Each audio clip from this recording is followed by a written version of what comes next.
I guess not everybody enjoyed the Porsha interview with Carlos King. You win some, you lose some, and you're not going to be able to please everyone. One person who is not pleased with this interview is Fallon.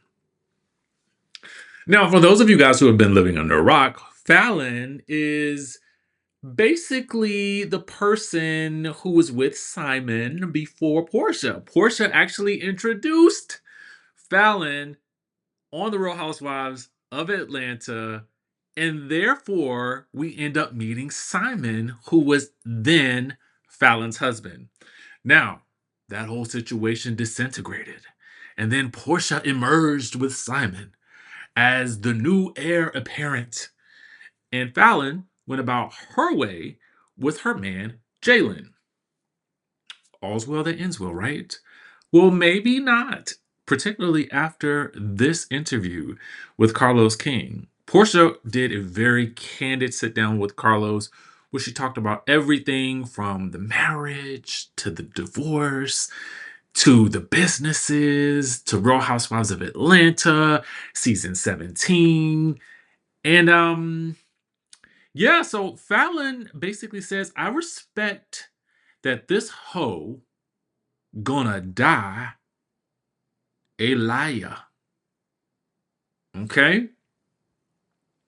Now I gotta shout out my girl, Housewives from a Housewife, friend to the channel. Okay. And also No Chaser underscore TV also reposted this.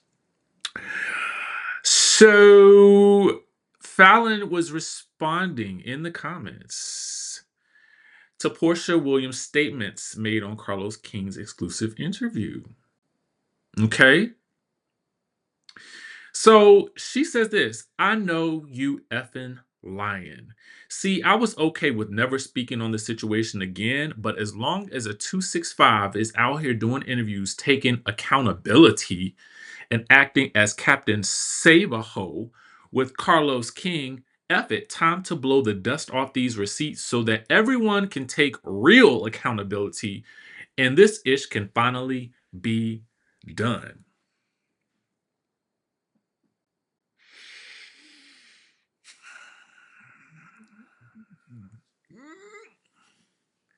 Fallon, what's going on, girl? So, I've interviewed Fallon, I think maybe twice on this channel. Um, I I found her to be really intriguing, super nice, um, with a very interesting life. That's, I mean, the best way that I can put it. And for me, it would have definitely been interesting to see her on the show in a larger capacity. And I think it would have definitely provided us with some better content than maybe one or two of the pieces that we have on there now. And I know a lot of you guys will feel one way because you are definitely fans of Portia, as am I, right? But I can also be kind of neutral in the sense of exploring, well, what is the true story? What are the receipts? What really happened in this situation? We know Portia's version of events and for her how things worked out and they were not really ever friends and the way she ended up getting with Simon and the timeline of when it started. We know we've heard her side of the story and we've heard Fallon's, but these receipts right here, what do they say? I'm just curious. I am just curious. I'm sure Fallon will find a way to let us know. And it looks like her husband, Jalen, is liking the response as well. So, um, y'all let us know. Let us know what y'all think in the comment section down below. Portia, do you have some explaining to do after this interview? Or is this the end? I don't know. Y'all know there is nothing that I love more than a random beef between reality TV stars, unexpectedly, out of the blue, out of nowhere. Two people that you just wouldn't have even expected to be going at it with each other are now going at it. And then it brings me back to a time when Lil Mo was on R&B Divas. Man, I think that we need to bring that show back. I think we also need to bring back Miami. But moreover, R&B Divas could be done very well right now. And I definitely would cast Lil Mo because she was good TV. But let's talk about exactly what is going on in this whole situation. I gotta shout out our friends over at No Chaser underscore TV. That's why I first saw this story. But then when I dug deeper, I realized that they had also tagged the Hollywood and also got to shout them out as well. So let's dive deeper into what's going on here with these two ladies, right? Where did this whole thing start? Well, the question came up from Larsa in her IG stories: should I be on the next Bachelorette? Now, personally, for me, I don't necessarily think I see that for Larsa because is it she? I thought she was dating somebody, but maybe not. I don't know what's going on. All I know is for real, her and Marcus aren't together, and he had a lot of things going on. Right?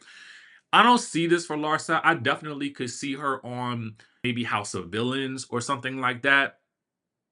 Or I wouldn't mind seeing her on another season of The Traitors, like they did with Dorinda. They brought Dorinda back. Granted, it was because likely she was just on one episode, but plenty of that means what you can bring Porsha back as well. That means you could literally bring anybody back. Or I would love to see an all housewives version of The Traitors. I think that that would be epic. That would eat, and Larsa should definitely be on that. Since we're not doing a road trip anymore, well, I don't want to say road trip, Ultimate Girls Trip, but I guess we are still doing Ultimate Girls Trip, but they're doing it differently now. Anyway, I just feel like Larsa is good TV. She was not so much good TV when she was initially on Real Housewives of Miami in its first season because I thought she was very bland and boring. But she definitely, it's almost like, well, if it might be new face, new case, right? Old face was like, mm-mm, I don't have time for this. New face is like, I got time. Let me say y'all something. I am not the type of person that's like, I am an advocate for if you want plastic surgery or if you want to make some tweaks here and a tweak here, tweak there, tweak everywhere, tweak, then go ahead. If you don't like the hand that you were dealt with in the beginning, then go back to the dealer, have them reshuffle that thing, and then deal you a whole new hand and a new face at while we're at it. I'm an advocate for it. Do what you want because life is too short to live otherwise. Anyway, Lil Mo says that's not your real face. Go to bed. Emoji laughing. Somebody else said no, maybe Joceline's cabaret. Oh no. So Hollywood Unlocked had to catch that tea, right? So somebody said, dang, Mo, you a bully now? Why? Larsa then says, who is this person? I don't keep up with people not in my tax bracket. Now, first of all, Larsa, the way I know that you listen, I feel like this, and I could be wrong, and I'm gonna say it, and I ain't gonna take it back. I feel like Larsa, you've been around enough black people to know who Lil Mo is, to have heard some Lil Mo songs at the clubs that you probably been at, right? Or at least the events, the functions. You might have even ran into her at some point. So I know who she is, but it's still a jab. It's still a nonetheless. And you know what? You have every right to do so because she came for you in your face first, right? So then somebody else says, come to the front of the class, Missy, talking about Lil Mo. And Lil Mo says, I was getting my nails done. I forgot to delete that. Someone else says, Lil Mo, please don't talk. And she says, or else what? I want to know what else you got to say to Oh Girl. I want to know what else you got to say to Larsa. That's what I want to know, right? We want to know that. That's the thing that we want to know, right? Because if, in my opinion, I'm like, where are we going with this? Let's keep, let's keep it going. Why not? And again, I told y'all for me, R&B Divas is a show that has been gone too soon and gone way too long. I had Phil Thornton, who now is on the We Sound Crazy podcast. But Phil is huge in the industry and played a large part in the creation and evolution of R&B divas back in the day. And I just feel like it's time. I never sometimes can understand, and I get it. There's probably a lot of hurt, PTSD, and things that in industry politics that play a part in why certain things just don't happen, like Danity Kane, right?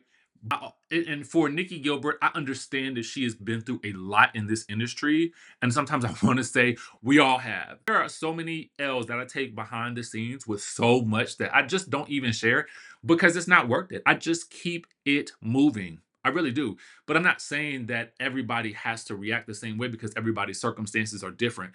But I do think that the bigger picture is these R&B divas, these women could be getting paid in multiple ways, now having their another resurgence in terms of popularity, as well as public spotlight, as well as sales, as well as just making something huge for all of the women to be a part of, especially in this day and age when you see everybody, people, reality TV shows are popping up everywhere.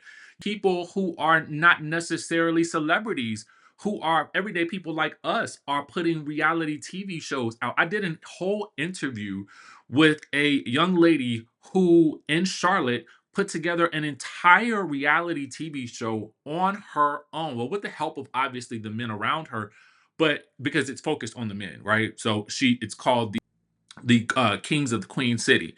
So I just feel like now is the time. Why she can bootstrap her own project? Why is it that we can't get these R&B divas back together and back on our screens, or even at a place where they're showing the old episodes? Like, what's the problem? What really is the problem? I'm sorry. Like, this is one of those situations where I just need to know. And you know what? I'm gonna do a post about it. I ain't done with this. I want to talk about this clip that the Jasmine brand posted from Cynthia Bailey's podcast, Humble Brag. And she talks about how she was recycling designer looks, shopping at TJ Maxx during the struggles that she had with her money on Real Housewives of Atlanta. And I just thought this was such an interesting conversation because really dove into how even though she was in a dire financial situation, that she would frequently wear like all black outfits because they looked chic.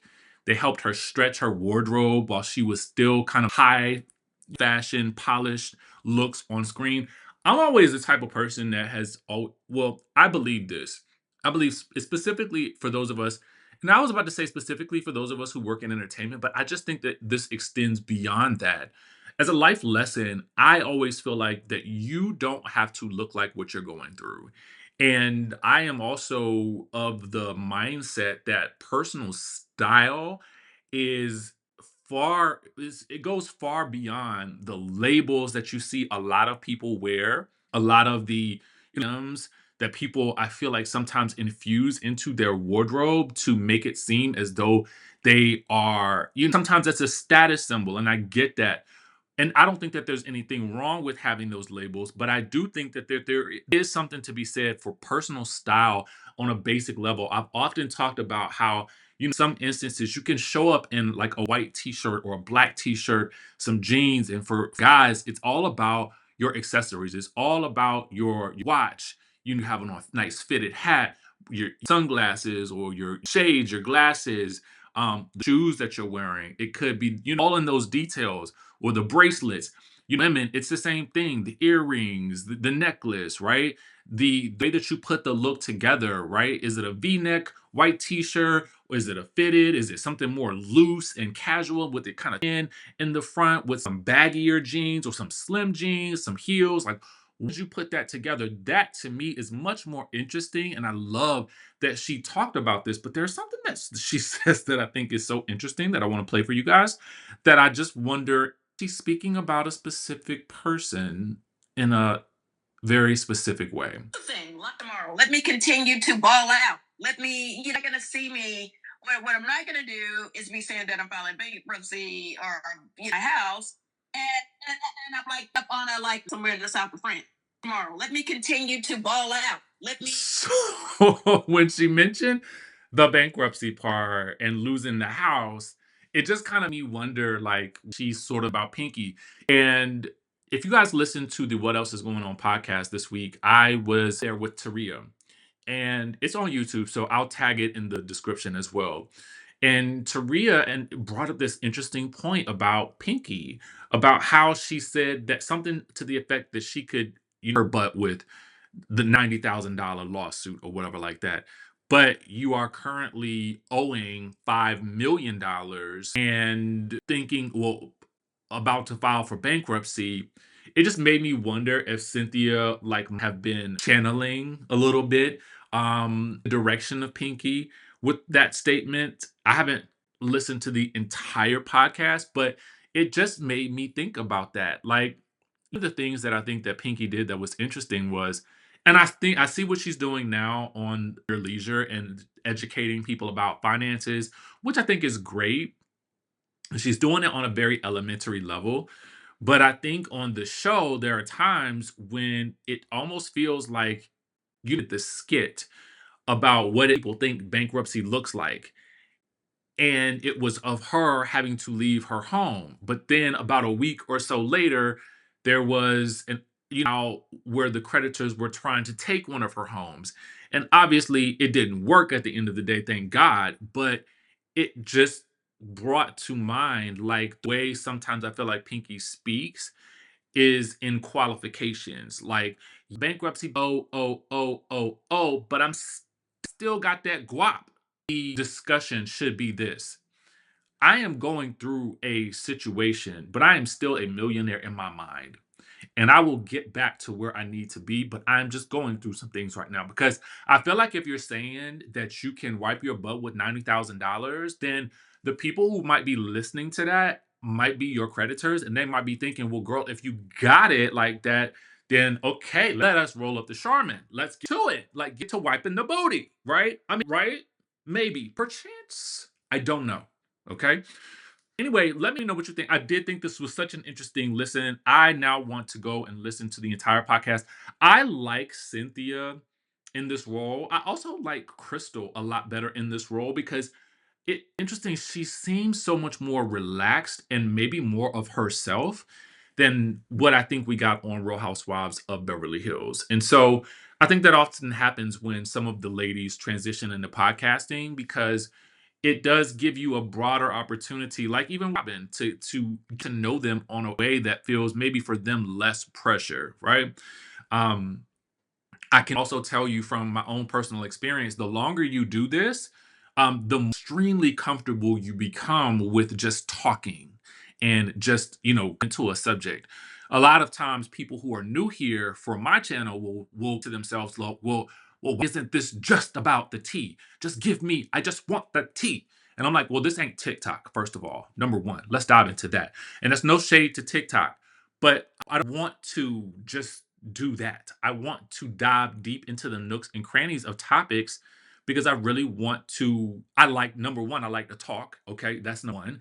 Number two, these are the topics that I love to talk about, that I'm passionate about, that I know a lot about because I've been behind the lens and I've been in front of it. And for a lot of us, we've been watching these shows for years, so we have the experience together. And I don't want to miss an opportunity to have longer dialogue with you about these topics because I know also too that there are plenty of you who are listening while you're driving to work, while you're working, while you're doing your laundry, while you're with the kids, while you are, and you another aspect of how you get through the day. So yeah, I'm gonna give you as much as I possibly can because that is my job and that is what I love. So um that's what happens when you do this for some time. You get so comfortable and you end up divulging more than you probably would have in the instance of a show where some of those things that you're saying might be used against you. And it gives you an opportunity to really breathe, right? So I'm gonna actually take a listen. I think maybe while I'll do my 12,000 steps that I never really make. It's about where I get to. Okay. Anyway, subscribe to the channel. For those of you guys, listen, Bali, I want to say this real quick. Kind of get to the trip, right? Discovered is we have probably about 4 more spots left now, right? Because sometimes something will happen and somebody has to, for either, you never know, right? So we have these 4 spots that are open. Go ahead and get one of the 4 spots. If you've been thinking about it, if you've been on the fence, let me tell you why. The reason why you want to do this now is because once we get there and once y'all see what we're posting and what the people are experiencing, half of the people who, I would say actually maybe 60% of the people who went to Vietnam actually have now booked at least one of the weeks to go to Bali. If that doesn't tell you exactly what you need to know, and to be quite frank with you, there are quite a few people that have been on every single trip. That is how much fun the group has together. So I don't want you to miss this opportunity, especially not in Bali when we have made it so grand that now you have the opportunity because we're not limited. We got 4 extra spots. So, um, look in the description of this video and you can grab one of your spots and you can do so for $99. Yeah, it's not to reserve your spot. So go ahead, do it today before we get too late into the game and then it becomes a situation where it's just a lot more difficult. Let's go ahead and wrap this thing up because I'm definitely trying to take as many people as possible. All right. And then, of course, we'll get ready for our next one. So stay tuned for that. Oh, well, I'll give you guys the details on something else that I'm doing in December a little later. So with that being said, I'll catch you in the next video.